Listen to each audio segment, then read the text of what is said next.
Hello সবাইকে। আজ office থেকে বাসায় যাচ্ছি, তো ভাবলাম যেতে যেতে আপনাদের সাথে একটু গল্প করি। বাংলা মোটর থেকে বঙ্গবাজার যেতে প্রথমেই যেই জায়গাটা আমি পাই সেটা হচ্ছে পরিবাগ ব্রিজ। এখানে একটা মূর্তি আছে, এই যে বামে দেখা যাচ্ছে। তো এই মূর্তিটার এখানে আমার অনেক সুন্দর সুন্দর স্মৃতি আছে। এরপর শাহবাগ মোড় এবং তারপর হচ্ছে টিএসসি। আমার মনে পড়ে আমি যখন প্রথম ঢাকায় এসেছিলাম, আমি নিজে নিজেই একটা রিক্সা ভাড়া করে ঢাকা শহর ঘুরে বেরিয়েছিলাম। আর রিক্সা করে ঘোরার যে একটা ভালো অনুভূতি, সেটা কিন্তু আমার এখনও কাজ করে। তবে অটোরিকশা থেকে পায়ে চালানো রিক্সায় আমার বেশি ভালো লাগে।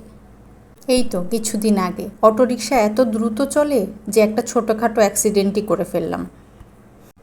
এখন ঠিক আছি, পুরোপুরি সুস্থ।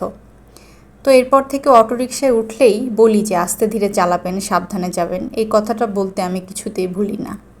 এই টিএসসি থেকে আমার বাসা বেশি দূরে নয়, তো অনেক সময় আছে যে এখানে আমি রিক্সা ছেড়ে দিই, তারপর আমি একটু হেঁটে হেঁটে বাসায় চলে আসি।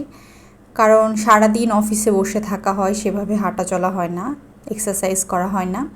তাই একদমই যখন এক্সারসাইজ করা না হয় তখন আমি এখান থেকে হেঁটে হেঁটে বাসায় ফিরি।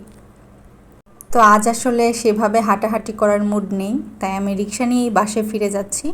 আমি যখন ফিরছি তখন প্রায় বিকাল হয়ে গিয়েছে।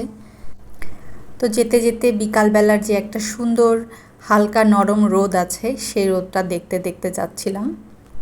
তো এই যে শহীদ মিনারের কাছে চলে এসেছি। শহীদ মিনারের এই জায়গাটায় যে রাস্তাটা, এটা অনেক বড় একটা রাস্তা। কখনো এই রাস্তাটা পার হতে গেলে আমি হিমশিম খেয়ে যাই। তারপরও এখন বেশ ভালো রাস্তা পার হতে পারি, আগের মতো আনাড়ি আর নেই। এরপর ঢাকা মেডিকেল, তারপরে আসলে বঙ্গবাজার। তো প্রায় কাছাকাছি চলে এসেছি। আজকের মতো এখানেই শেষ করব।